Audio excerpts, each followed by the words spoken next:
Hello, my name is Keith Marzullo, and I'm the Dean of the College of Information Studies. And thank you for joining us for our third and final Dean's Lecture for this academic year, the academic year 23-24. This year, we have been focusing our Dean's Lectures on trying to help people understand what is information science. What is it that we're doing here? Do you know we have the second largest undergraduate major on campus? Information science. It has about 2,000 students. Yet people still ask, what is it that information science is? I've had students say, what is an information scientist? I understand the question. The way we try to answer it is that we are in the intersection of information, technology, and people. We are working at that central area. So we care a lot about technology, like our friends in computer science. We care a lot about people, like our friends in psychology. And we care a lot about information in the sense of what our people in doing data science are doing. But we really care how they all come together. And so we do a lot of things in trying to move the world forward through information, technology, and people. Our motto is information and technology for good. And I'm going to tell you in the first Dean's Lecture, when I mentioned that, the speaker said, you mean Virginia Tech is doing information technology for evil? I think they are, but we're doing it for good. So we've had a couple of great lectures. In this one, we're having a panel instead because we're looking at the intersection of information technology in the area of sports. Using this information for sports is important. There's a whole area called sports analytics. There's another one called sports informatics. We're involved in both of them. They really have sort of a dual purpose. Part of it, of course, is trying to help sports be better, to do better things. The other part is to try to help the athletes be more empowered with their own information. What are they doing? And also help the fans be empowered with the information as well. Because in doing that, you can build an ecosystem that improves athletics for everyone, the athletes, the fans, and the teams. So that's what we're doing. And we're very fortunate that the person who pulled this panel together is Professor Tammy Clegg.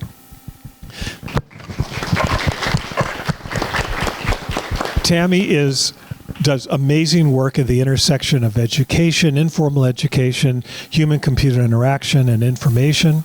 She also is, you may not know this, but she's a huge sports fan. If you know her, you will know she's a huge sports fan. And she has been working hard to try to empower athletes with their own information. So at that point, I'm going to hand it over to the panel. Thank you for coming.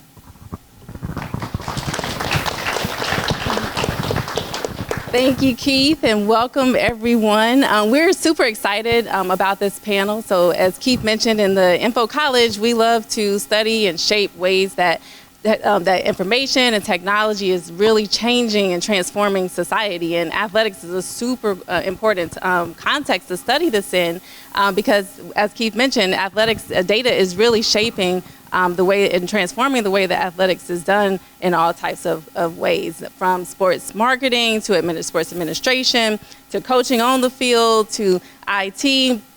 And to even to fan engagement. And so the lineup of panelists that we have tonight is amazing because we have people from all different aspects of athletics. And so without further ado, I am going to introduce our amazing set of panelists, starting with my co-moderator, Mr. Eli Dross, over here to my right.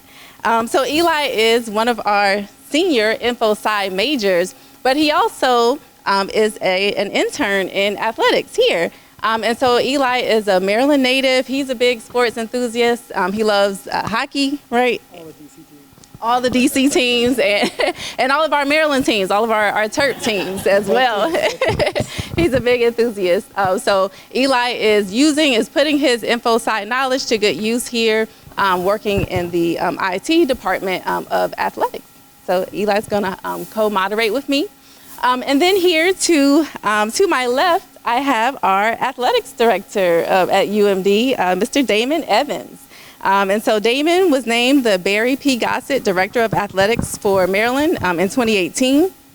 Here at Maryland, he oversees a department with 20 varsity sports and 500 student athletes, a full-time staff of more than 200, and an annual budget of over $120 million.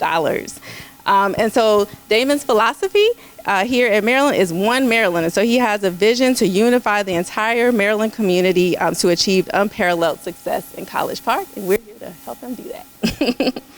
All right, and then next we have Dr. Erianne Waits. So Erianne is a professor. She joins us from the University of North Carolina at Chapel Hill. And so Erianne is a professor there in sports administration. She studies the pursuit of never-ending ascension and the intersection of sport and higher education. At UNC, she's the director of the Center for Research and Intercollegiate Athletics. She's the chair of the UNC Faculty Athletics Committee, and she's a consultant for Collegiate Sports Associates. I could go on and on about Erianne, but the one thing, my favorite thing about her is that she's an amazing collaborator. So Erianne is my partner in crime and trying to understand how we can integrate STEM into sports learning. So welcome, Erianne. All right, and then next we have Mr. Ben Hoffman. So Ben is the Senior Associate Director of Strength and Conditioning for Olympic Sports here at Maryland. He joined Maryland in the spring of 2017 as an assistant strength and conditioning coach, and he oversees all aspects of strength and conditioning for men's soccer and for men's lacrosse. And he also leads the Sports Science Initiative for the department, overseeing the use of sports technology data collection. So Ben is going to tell us here all about what they do on the field with data. So we're excited to have you, Ben. And then last but not least, we have Derek Willis. So Derek is a lecturer in data and computational journalism at the Philip Merrill College of Journalism here at Maryland, where he teaches classes on obtaining, analyzing, and visualizing data in order to tell better stories. So Derek has previously worked at ProPublica, the New York Times, and the Washington Post. And he teaches a sports data class in the fall and is a contributor to Her Hoop Stats, which provides statistical analysis of women's college basketball. So let's welcome our esteemed group of panelists.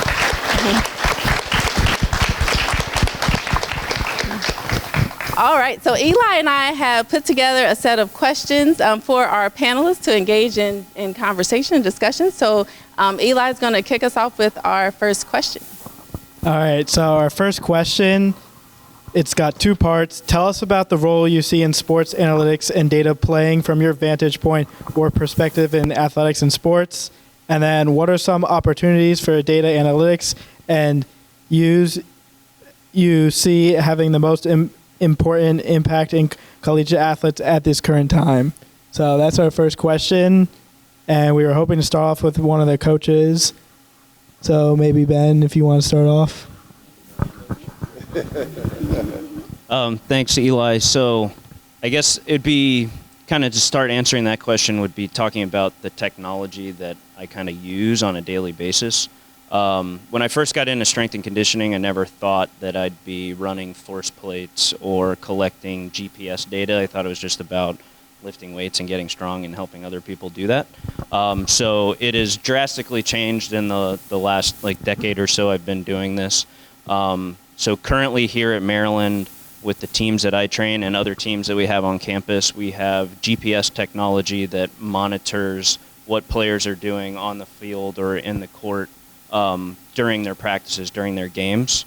So things such as distance, number of jumps, number of accelerations and decelerations, those kind of metrics. We have in weight room technology such as portable force plates and isometric testing devices that can measure, hamstring strength or hip strength that we're using to monitor performance and fatigue, those kind of metrics. That we can hopefully, capture that data and then write programs or give suggestions to coaches for what we could do next. So we're pulling in all of this kind of data, trying to synthesize it and make better decisions for not only our specific strength and conditioning programs, but also practice plans for the coaches, what a week of practice might look like, how that loading loading can be adjusted based on what we're seeing day in, day out on that, on those GPS units. So a lot of data coming in, a lot of different things to kind of manage and put into perspective for the different stakeholders that are using it. Okay, so how about Derek from the perspective of data journalism? What do you see as the role? So I think the biggest change for us as a profession is just the access that we've gotten to more and more data about sports, about athletes, about individual instances of competition, play-by-play level data. Like, we have a phenomenal growth, seen a phenomenal growth in that information that's available and accessible to us. I think we probably also need to acknowledge that, at least in part, that's due to gambling. Like that's one of the incentives that makes that data available to us. Now, I like that it's available to us, and I like and I'll happily take that data and try and work with it and teach our students how to work with it. I think one of the opportunities for that, particularly for student journalists on a college campus, is they get to see, as colleges like ours, universities like ours use this data, they get to see how that actually works while they are students before they get into an industry. Because the truth of the matter is, from a journalist perspectives, for a long time when it comes to like data, we're sort of bringing knives to a gunfight in some respects. Like, there are a lot of reporters out there who didn't really grow up, weren't really taught these skills, how to analyze data, how to communicate data effectively. And when they're covering teams that are doing things with data, that are using data to help make decisions, to help shape like players' decisions and team decisions, recruiting decisions, if they don't understand that at some level, if they don't have some ability to work with that, that's going to hinder their ability to do their jobs. Like, they're going to miss stories, or they're going to tell incomplete stories. So there's a huge opportunity there for us. There's also some pitfalls I'd be happy to talk about, but there's a huge opportunity because they get to see, as college students, they get to see that in action. They know that's what's going on, and they get to kind of put themselves in the position of, okay, well, how would I use this data? What can that tell me about how how a team plays? And the last thing I would say is, student journalists often, especially, have trouble, like, shockingly enough, getting people in position of authority to talk to them or take them seriously sometimes. We work with them on that, but honestly, that's going to happen to them with professionals too sometimes. But if they have access to data, it's not that it doesn't matter that they can't talk to people or have the sourcing that professionals do. They can still ask and answer important questions about a team's and program's behavior, about what players do on the court and on the field, and that's going to lead them to better stories. And so, that's a huge opportunity for folks who are willing to take it. How about from the vantage point of sports administration? Well, I was reminded today about the pyramid that you talk about in the iSchool that starts with data, and then it leads to information, and then knowledge, and then ultimately wisdom. And I think it's very clear from our first two panelists how much data is all around us everywhere. And in sport especially, so accessible, so everything is being measured for so many reasons because we're competitive and we want that competitive advantage, and we know that our peers are doing it, so then we do it. And whether it's being used or not, whether it's being brought up the ladder from data all the way to wisdom, I think is where we're struggling a little bit about in the industry. So from a managerial perspective, I'd say historically, and I don't know that many people in this room would argue with me, in the NCAA, we have not been very data-driven in our decision-making. In many ways, I think we've been driven by whack-a-mole management, where a problem comes up and we slap it down, and we've been putting Band-Aids on broken bones for many, many years that have gotten us in the industry to a point where there are a lot of big, big issues that are affecting a lot of people. And what I love about what the dean said and what Damon's vision in athletics is right now our role in higher education is to build bridges, is to bring people together to use this data to solve organizational issues and to solve individual issues and empower people with the knowledge that they can use this data to make data-driven decisions to combat our very clear history of whack-a-mole management. So that's why I love this. I love the research that Tammy's leading and this panel tonight, because I think this is a very beautiful step forward in bringing disciplines together to solve really big problems. I guess it's my turn. It's interesting. Probably, I joined this campus roughly about 9 years ago, and I've been in the world of intercollegiate athletics for around 25 years. And one of the things that I noticed when I watched other businesses, sometimes it's interesting how far behind we are in the world of intercollegiate athletics. And when I looked at the campus as a whole, I always thought about all this data on campus that we just don't utilize. We have mounds and mounds of data that we don't aggregate, that we don't analyze to help us make decisions. So I came up with this crazy idea. Let's find a company that could help us better understand our data so we can start making data-driven decisions. In our world of intercollegiate athletics, we just do a lot of guessing. Well, we think that the fans like this, or we're going to market and send one communication to everybody and give them all the same thing. So what we started utilizing data for and analyzing that data is to learn how to better engage and when and how to engage our constituents. How do we better connect with our constituents? And ultimately, we wanted to be able to drive revenue. Driving revenue is key for us, but we were kind of lost in that because we didn't know what a particular fan wanted, what they liked. So we set out to find out and understand a little bit more about our fan base. And that's led us to the way that we price our tickets. We do what we call things utilizing data and setting up things such as like campaigns. So I want to give you an example of that. If we're looking at our data and we identify individuals throughout a season that may have spent somewhere around $80, $90, anywhere between $80 and $100, and then we take a section in our venue and we have season tickets for $99, we identify all people last year who went to 2 or 3 games that spent around that amount of money. Now we can directly target market to them to say, hey, we have a $99 section that you may be interested in. And that has really been helpful. That's just a small tidbit of what we try to do with the data, but I don't like to play guessing games anymore. I think as our industry continues to move, whether it's in the administrative side of things that we do, whether it's on the side of what the student athletes do on the field of play, and we're going to get into it a little bit with NIL, transfer portal, NIL being name, image, and likeness. The way the world of intercollegiate athletics is changing and the landscape is evolving, we're going to have to even expand more on our analytics departments to start putting together our teams, because we're going to have to look more. While we're part of an institution of higher learning and education is first and foremost, our sports are moving a little bit towards what some of the professional sports look like.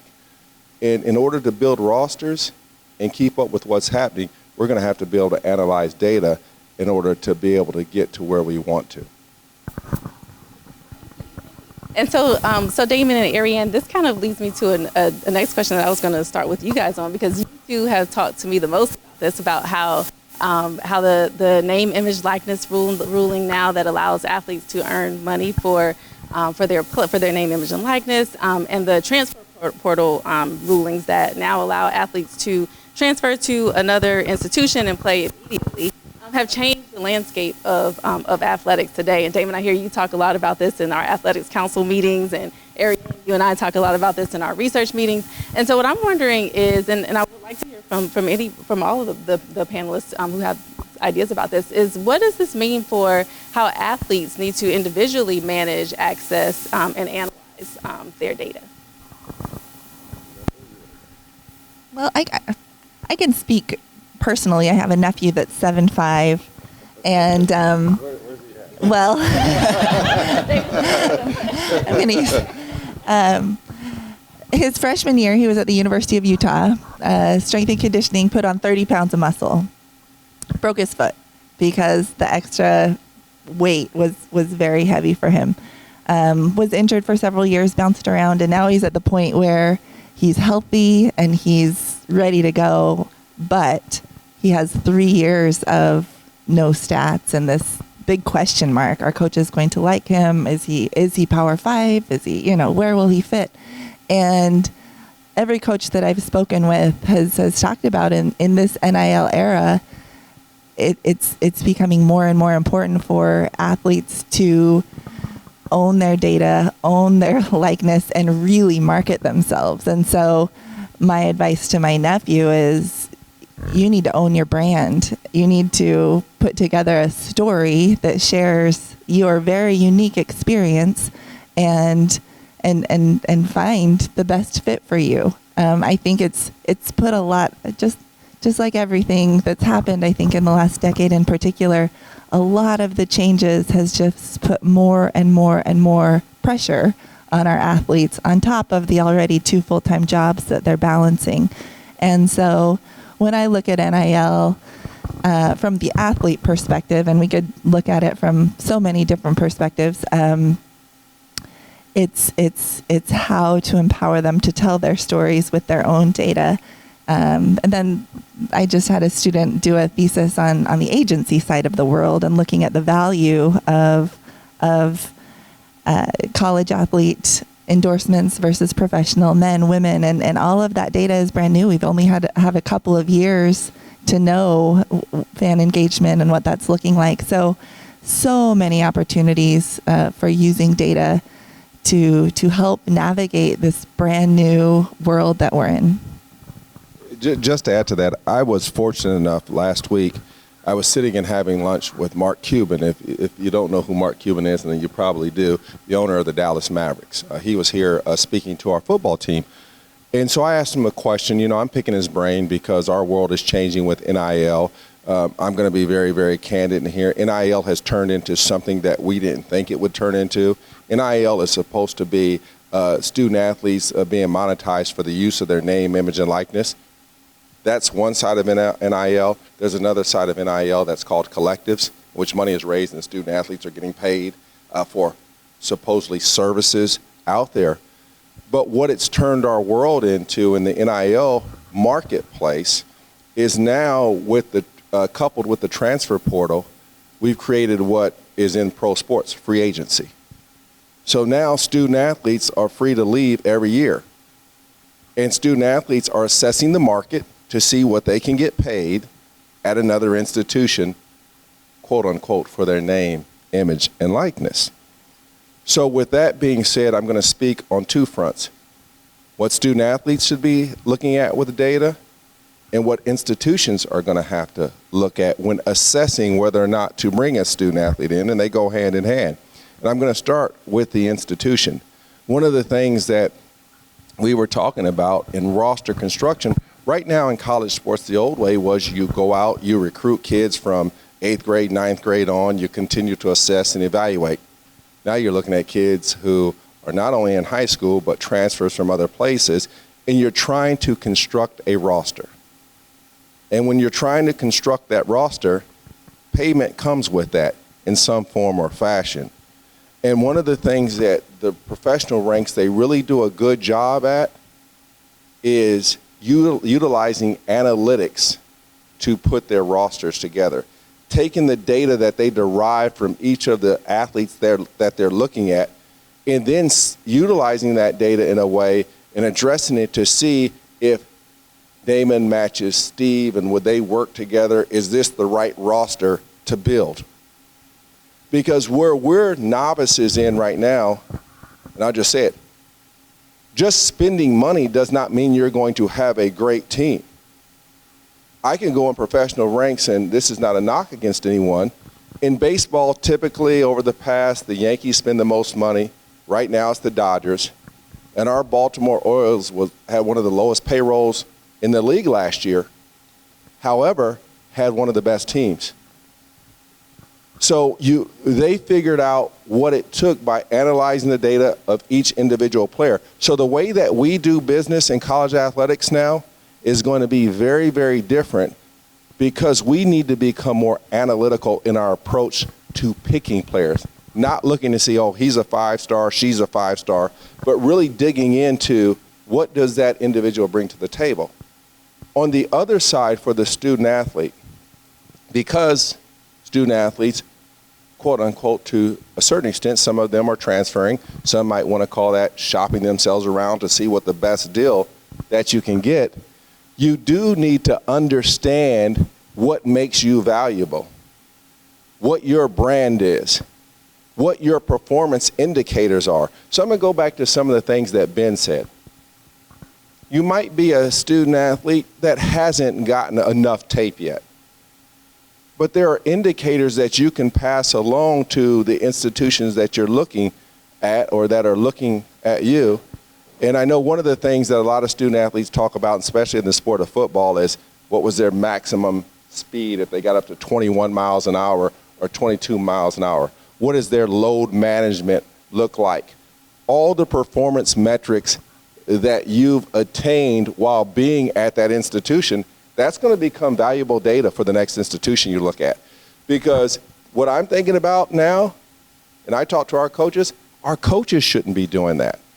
We need to restructure how we set up our coaching staffs, that we need individuals on the staff that are looking at those types of things to make sure that we're making those data-driven decisions. So I think for us in evaluating student athletes moving forward, it's going to be pulling some of that data from the institution like Ben has. That's the institution owns the data, but it's the student athlete's data as well. And that student athlete needs to be smart. He or she needs to say, hey, Ben, can you provide me the information that you've gathered on me over the years so now as I go out to meet with other programs, I can show them some markers so they have a better understanding of what type of athlete I am.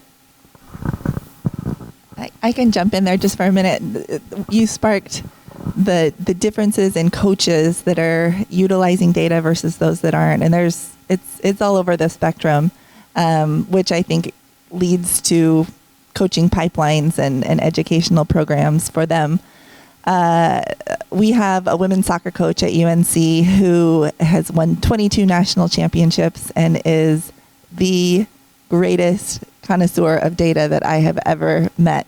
He measures every aspect of his players' game from day one, including how they're living the values of the team. The team rates each other on their how authentic they're being. They come up with their values together, and there's a 15-point scale that he can predict whether they're going to be on the USA team, whether they're going to go pro, whether they can be a starter at UNC, or other levels that we don't need to go into. But it's absolutely phenomenal that he's developed these analytics that measure every part of his player's game. And it takes a lot of the onus off of him. Instead of being the guy that makes the decisions about who's playing and who isn't playing, he's a partner in the development of their individual construction project. It's up to them to meet the metrics that he's set out to them, and he's done it really, really well throughout the year. So it's beautiful to see it when it works well on a team level.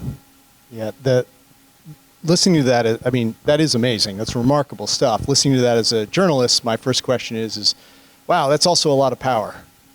And again, like as a journalist, when I see a situation where there's power involved and there's people with power and people maybe who have less power, well, one, we're interested in that. That's what we do here. But part of that is like the student's ability to really take advantage of that information is dependent on a couple of important factors. One of those is like, I just met Ben. Ben seems great. You seem great. And I'm sure like if the athlete comes to say, hey Ben, I would like to do this thing. I want to check out my value in the marketplace. I want to see what I can, I want to capitalize on something because this may be my best chance to do that. And that I want to help you out. maybe some other Ben doesn't want to help him out. Or maybe they want to help him out, but with a little bit of guidance or a little bit of, like, and that, I guess what, like concerns me is like that power imbalance a little bit, because it's also what undergirds that for a lot of students, not just student athletes, but students, is like a base level of like data literacy and the skills to actually not just interpret those metrics that you're getting, but maybe to like play around with them, generate your own sort of metrics, maybe to like do comparisons that ask ad hoc questions. Like what I teach my students essentially is like, it is like you should get in the habit of asking people who have data if you can get that data. Like you should be in that habit. But you should resist like making it a dependent relationship. You should ask for the data and then try to get it so that you yourself can ask questions of it and you're not going through an intermediary as much. I know that's not like at colleges when it comes to student information, that's not always possible, and for good and valid reasons. But it's also, there also opens up this little alleyway of like, where you could have things that can, and in a marketplace, things do happen. People have incentives and they act on those incentives. And that's not just our student athletes. I think you make a very, very good point. What I'm seeing over time, student athletes are becoming more sophisticated. They're asking a lot more questions. When I was playing, whatever the coach said, you did that, and that was it. I do think this world of data is something that's new for them, but where I think they're going to pick up on it is this. Here's the world we live in now. Student athletes have representatives. Those representatives are going to start keying them in on, you need to start asking for this data. And then I can see in the future that representative will be making a request on behalf of that student athlete, because they're going to try to do everything that they can to maximize their student athlete's potential. So by gathering that data, so I think we're going to see right now they're not as sophisticated in this particular area, but what I believe is that you'll start seeing more and more student athletes asking for that data. Not only asking for that data, start questioning, what are you utilizing that data for? Because right now, whether or not we have the catapult system on them, what student athletes know, oh yeah, they're monitoring me and they're keeping up. They're just like, okay, you got this contraption on me. It's going to get to a point that they're going to say, why? What are you using it for? I want to see the results. That's not where we are fully today, but it's coming. So as we are the only model in the world where we have education as the center of our very competitive athletics programs, I ask everyone in this room, and I've asked others, what is the role of intercollegiate athletics within higher education? And we talk about data and students needing to get more familiar with this in this very intense marketplace. You mentioned gambling, now that it's legal in 38 states and people are betting on a basketball player's performance that live in the dorm room next to them. There are a lot of death threats relative to this and protection and, where all of this goes. But my question that I've posed to faculty at UNC is, can somebody tell me the difference between a musician and an athlete? And in a very intense faculty meeting in the middle of the scandal, the response I got from a full professor was, I can have an intelligent conversation with one, and I cannot with the other. And that moment led me to a decade of research about the role of intercollegiate athletics in higher education. And what I've found unequivocally is there is so much educational value in what is being done in college sport. It's preparing students for success at a superior level than our general graduates. And so when we talk about needing to empower our athletes with data, I advocate to faculty to start viewing athletics like music. And what I see as the primary difference is a music student can come to our university and earn 96 credits studying music. And an athlete can come to our university and earn 0 credits for studying their passion, their science. And it's the same model. It's just based on historic racism and classism relative to the body. So what is the role of data in this future that we're currently in? I think the onus rests on faculty. I think that we need to partner with our athletics departments and facilitate courses when you're in the weight room and you have all this data. How wonderful would it be if we're learning what the physiology behind gaining the muscle is and how the data interrelates with it, and make a class for credit that athletes can take that is part of their academic load and part of their passion in order to facilitate this very desperate need for empowerment and the use of all of this data in this very intense marketplace. Spoken, Erianne. I'm a little bit passionate about it. I think we share that same passion. So I wanted to see if Ben, if you had any thoughts as well about the role of with athletes managing and accessing and sharing their data and what you're seeing on the ground. I guess from my perspective, I don't see it as much, but Damon brought up how at the college level we're not as good at managing that data or using it, and it makes me think on the soccer team here, we have quite a few internationals, and our soccer coach Sasha, when he is recruiting some of these internationals, I've often gotten that sort of data, such as a sprint speed or different metrics like that are pretty common, jump heights, and he'll come to me and ask me, how does this compare to some of our players? So exactly what Damon's talking about, and usually our international players come from pro club organizations, even academies. One that comes to mind is Bayern Munich. A current player on our team had spent some time with that organization, so that's the kind of thing that they're doing at that level that we don't necessarily hear about maybe with a lacrosse transfer that's coming from a college program or anything like that. So it's pretty interesting that you brought that up, actually. Thank you. We're going to move on to our next question, which is sort of related with the data tracking that we've been talking about. So what is the role of third-party companies, agencies, or even boosters in managing, tracking, and accessing student data in this landscape? So sort of similar to what we've been talking about, but now outside of the university, people tracking data. So does anyone want to start with this one? Or I can share some thoughts I have on it. All right, so just a little bit of background for those who don't know.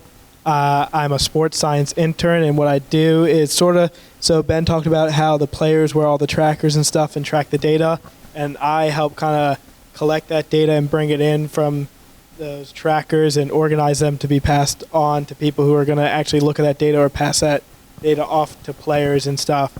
So I'm not a third-party company. Obviously, I'm working for the university, but it's, in my opinion, I think the role is just helping get players to understand what they're doing in practices and what they need to improve on and what they're doing well. So I think with third-party companies, they can sort of do the same thing with their different strategies and bring in a different perspective that someone at the university may not have or see. I'll add to that, and I'm going to go again from a different perspective, because we do utilize a third party, a group called AffiniQuest. And AffiniQuest is someone that we partnered with. We actually partnered with a different company before, and AffiniQuest bought them out. And we all know CRMs, and in our athletics world, we call it an ARM, an athletics relation management. But we partner with them because they have if you want to call it, the capacity, the wherewithal to aggregate our data for us. And then what we can do is we can go to them with certain questions, and they help us analyze that. My staff at an administrative level, by no means are we the data analyst because we don't know. But we have questions that we can bring to that group. They can analyze the data for us. But what I found is this: we're moving too slowly in this front. Ben just mentioned, listen what he said about Bayern Munich. We've got international student athletes coming over here to us, and they're already doing these things because they're playing in professional organizations because this is just a part of what they do. We're far behind the 8 ball at the collegiate level compared to the professional level. And I'll tell you why. Is we've never, one, had the resources to do it at the level that we needed to. 2, we ignored it. And 3, it's probably because we didn't understand it and what it could do for us. So a third party has helped us to better understand it. A third party has helped us to aggregate it. A third party has helped us to ask questions that we may have not asked before. And it's made us more thought-provoking as we continue to assess what we do from an administrative perspective. And I think more and more, if I told you today what a coaching staff is today and what it looks like right now, and I put up the athletics side, the college athletics side, and I put up the professional athletics side, there's going to be a new model somewhere in between, because we can't continue to do the things that we do and with the evolving landscape and keep up and make the right decisions. And unfortunately for some people, they don't like data because the data doesn't lie. It tells the truth, and some people don't want to know the truth. But also in our industry, you can't handle the truth. But also in our industry, I was sitting back and talking to someone, you still have to analyze the data, but you got to go with your gut instinct too and your knowledge of the sport and what you need for that team. But I think you're going to see data really overtake what we do, and I think you're going to see a lot of third parties that get involved in the world of college athletics because they see the landscape changing and they see this as an opportunity to jump in and get business. It's funny to me because what you're describing, Damon, is precisely what journalism has gone through, in the sense that, like, I'm the kid of 2 English teachers, so I'm like the worst, like, stereotypical example of this. But like a lot of journalism schools, a lot of journalists go in, like, I go into this profession because I don't want to do math, I don't want to add, it's not my job. And it's like, really, try going without math for a while, see how it works out for you. But we also, when it became, or at least started to become clear that data was an important thing that we needed to understand because governments and organizations that we cover use and produce data, when that became important, our first instinct also was to say, well, I know enough to know that I don't know a lot of things. And so I'm going to go and turn to an organization that does and help. And like, that's the right first, like, that's better than saying, well, I'm going to figure this all out myself and everything's going to be great, because it's not. It's going to be a long road. But eventually what we have learned is, and why there's like 5 people now at the journalism school who teach data classes, is that if we need to get our students as close to the data as they possibly can be, because their questions are not going to necessarily be the same questions that a third party would ask and answer. And so I need to get them as close to that as possible, which means they need to have the skills to do that. The value of the third party folks are like scale. Like, they can give you all kinds of contexts that are really hard to get. And that is a real, genuine value.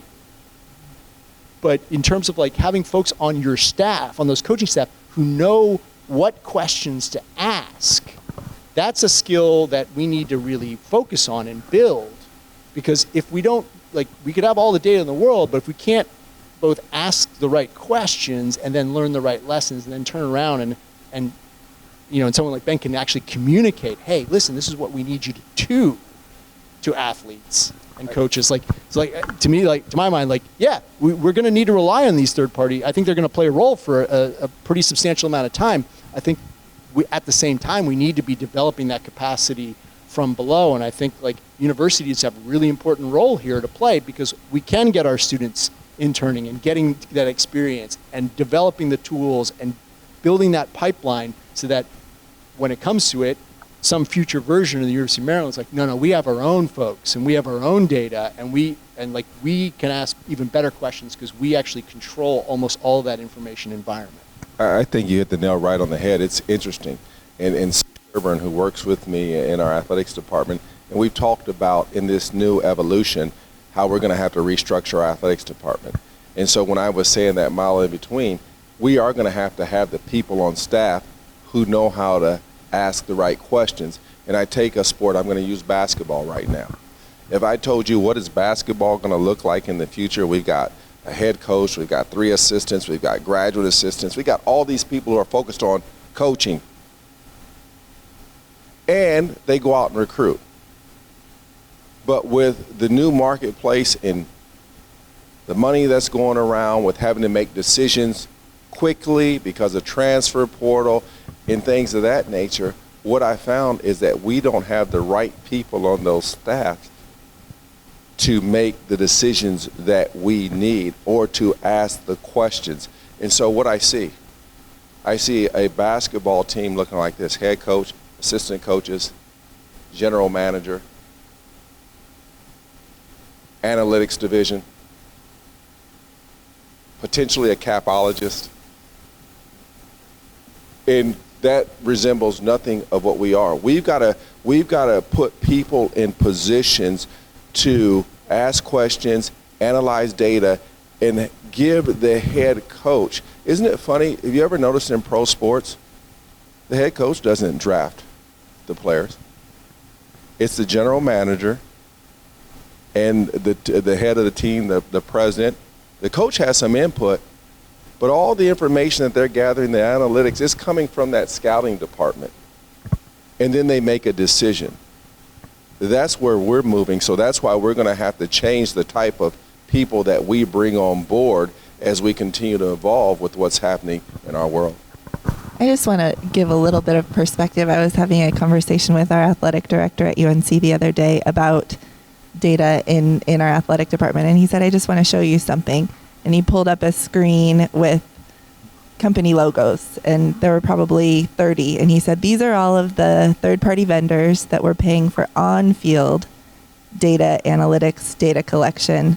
And then he showed another screen with about 20 others, and he said, these are all of the companies we're paying for front office or off-field analytics.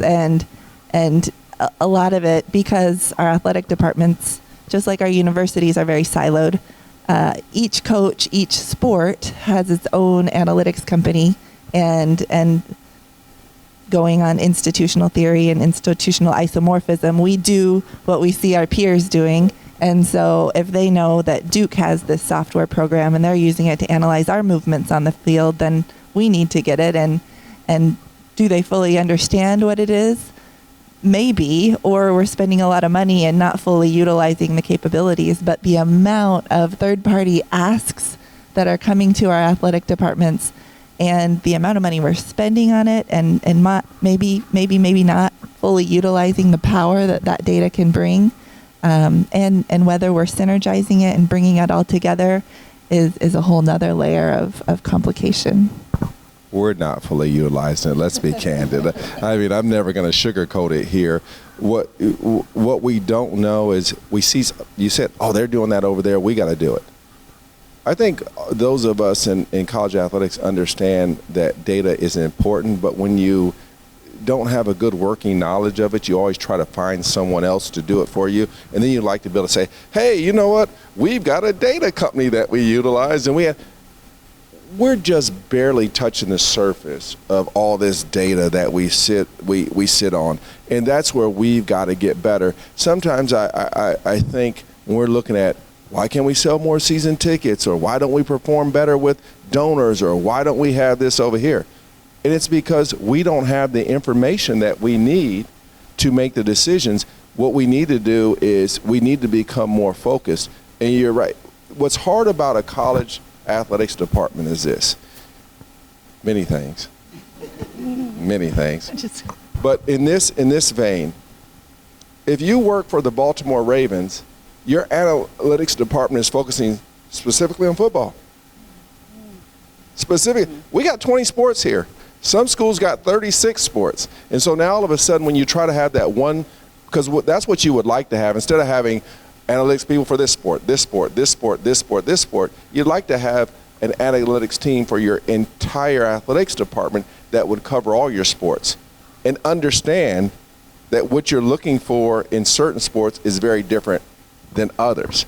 And that's what we talk about, and we get siloed in athletic departments because the way we train in strength and conditioning in basketball is very different than how you train strength and conditioning for football. So those analytics are going to look so vastly different. So you got to find people who have a skill set that can manage all those different things. Is that possible? Yes. Our mindset first is, no, it's got to be basketball. And that basketball coach is, I want somebody focused on me only.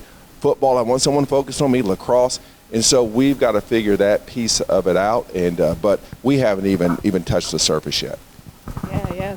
This is great. So lots of things for our InfoSci students to think about, right? Students who are very interdisciplinary in their studies in nature. So I want to. I know we're sort of running close on time, so I wanted to give a few minutes for audience Q&A. So if anyone from the audience has a question, I think Chris will run the mic. You can raise your hands. I see several hands. Thank you. I was wondering what you could say about in-game access to data. It seems like that's changing as we watch, for example, the NC2A on TV. Sure, I could start. I haven't seen it directly, like from the data I'm collecting in-game, but some of these companies, such as Damon mentioned Catapult earlier, it's one of the GPS companies we use. They're getting involved in the video side of things, so I feel like it's probably not far off that you start seeing, football players running on the field and their Catapult data is shooting the speeds that they're hitting and those sort of things. So I definitely think that's probably something that might be available eventually, but currently that's not anything from my side of things that's getting projected. The best example I've seen is in professional soccer, who's usually at the cutting edge, and they are using predictive analytics in-game to adjust their strategies.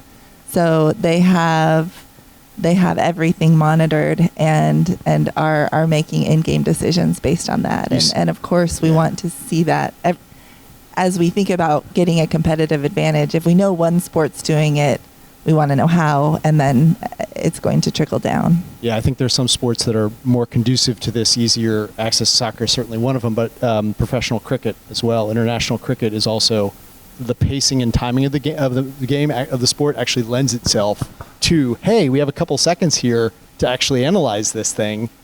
Do we bring on another person? Do we, and so there are certain sports that are actually well attuned to this, and then there are others like basketball is going to be tough because limited amount of timeouts and but they'll figure it out.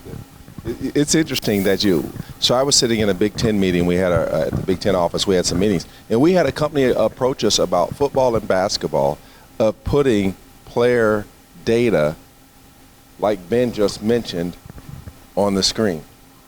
And here's the first thing we thought about. We thought about a lot of things, but one of the things we thought about, first and foremost, the student athlete. What is the student athlete going to say all of a sudden? Are you selling our data? Are you making money off of us? What is our cut? What do we get for this? And so when it came up, we know that it's coming because that's what we've had several companies, because it makes the game for the fan a little bit more appealing to see that type of stuff. Oh, Ben was running at 22 miles per hour, blah, he did X and whatnot. We just weren't ready for it yet, but it's coming. And again, with the pressure of sport betting, it's a beautiful thing in that player analytics is becoming more and more important to casual fans, and they're looking at all of that data, but it's also very scary on the other end, and I know we talked about that a little. So I have a related question that kind of follows on to that. Damon talked about the third road, right? The middle space between student and professional data. And I heard a lot about students being able to use their data and take it. But I also got a sense that there are some perverse incentives, like some competing incentives, right? Like when I heard you talking about students moving with their data, I was like, why would the university allow that, right? Like if I'm already going to have to pay a third party company to get access to that data, it's very easy to say that's not our responsibility to pay money to get, to give you. And so I was also thinking that right now, students have two kinds of protection over their data as university students. They have their educational data that they have the right to request and access. And that's protected under FERPA. They have their medical information that's protected under HIPAA. But their sports data is like both in a way, right? It's very like personal, almost medical information that is used in a very different way. And I'm just wondering, like, what the state of, not legislation, but like, what are the rules and norms around how you think about that kind of very personal but very public data? That's an amazing question. You know what I would turn to? I always try to utilize the resources that we have on campus, our data privacy officer and our legal counsel to help us. But I will say this.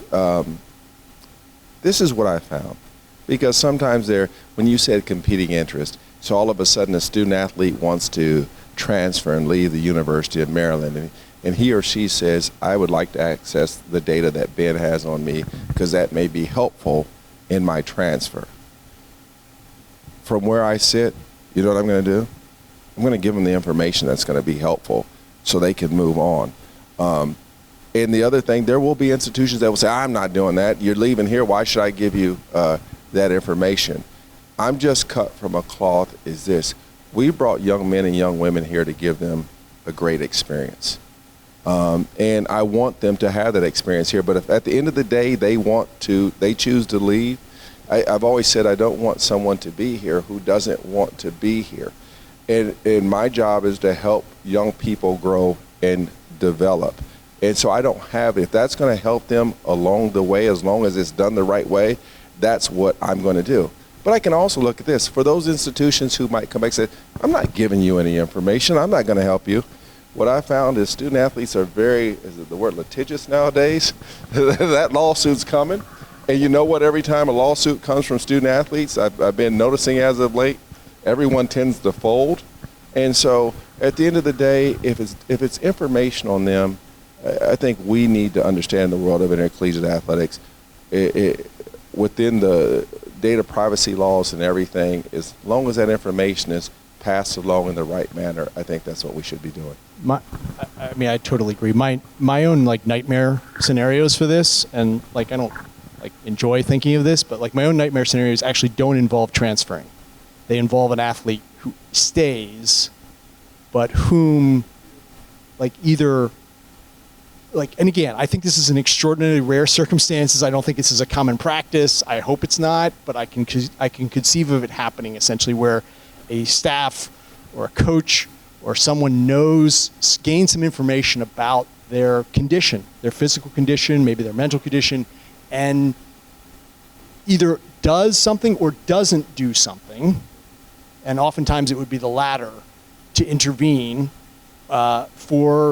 because of those incentives that you described.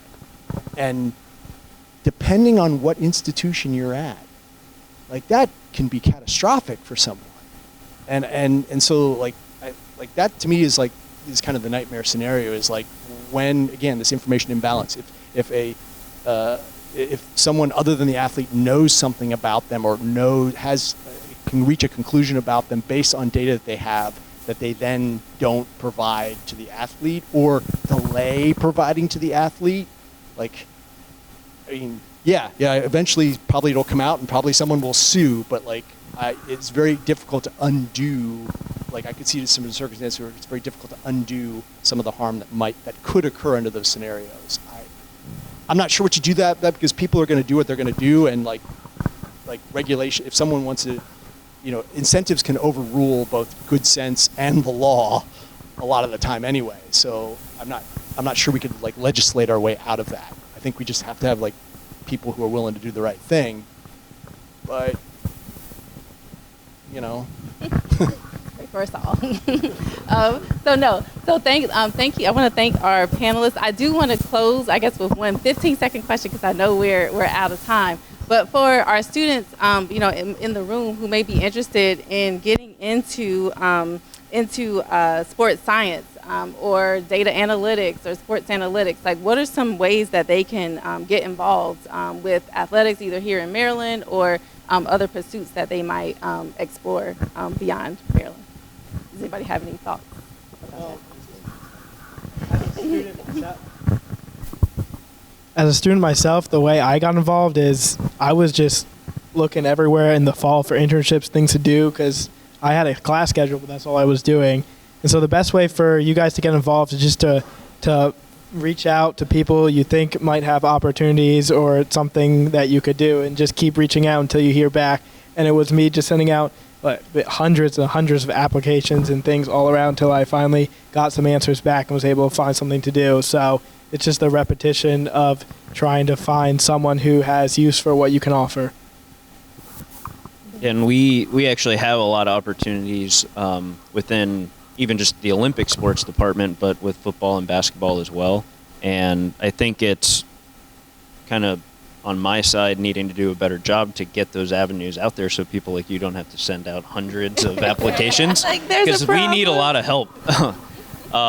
And even talking with Dr. Hatfield today, trying to build the connections with academics and have not just here come work for free with us and be an intern and help collect data and things like that, but driving collaboration that way and research opportunities and doing projects within majors and things like that. But just to plug our department, currently I have 5 interns working on just sports science with different levels of Olympic sports, going to practice, doing those sort of things. I know football often has 1 or 2 at least, working with Dustin over there. And there's also aspects on the statistics side of things. Baseball is always pulling people in to get the millions of statistics that baseball always wants. So there's a lot of opportunities for sure. And I'll give a perspective. At UNC, our sport medicine and sport administration academic units were co-founded between athletics and the Department of Exercise and Sport Science. So we have this beautiful synergy that has existed from the foundation, where our students are the employees in a lot of different areas of athletics, but there are a lot of units that weren't represented. So we do an annual, everyone in athletics that needs help will come to our career fair essentially, and all of our students will come, and a lot of that happens naturally, just finding out how many opportunities are in athletics. 200 employees plus, and most of them are overworked and underpaid, besides the few that you see in the newspaper all the time. So maybe that could be a way, again, so you don't have to send out 100 applications, because there are a lot of people in athletics who generally need a lot of help. And I teach a sports data class in the fall. I don't know if she mentioned that already. So I teach a sports data reporting class in the fall. If you'd like to sign up, come talk to me. I want to sign up. That sounds amazing. I know. All right, so please join me in thanking our amazing panelists this evening. It was great. And we hope to see you all engaged with the Info College and athletics.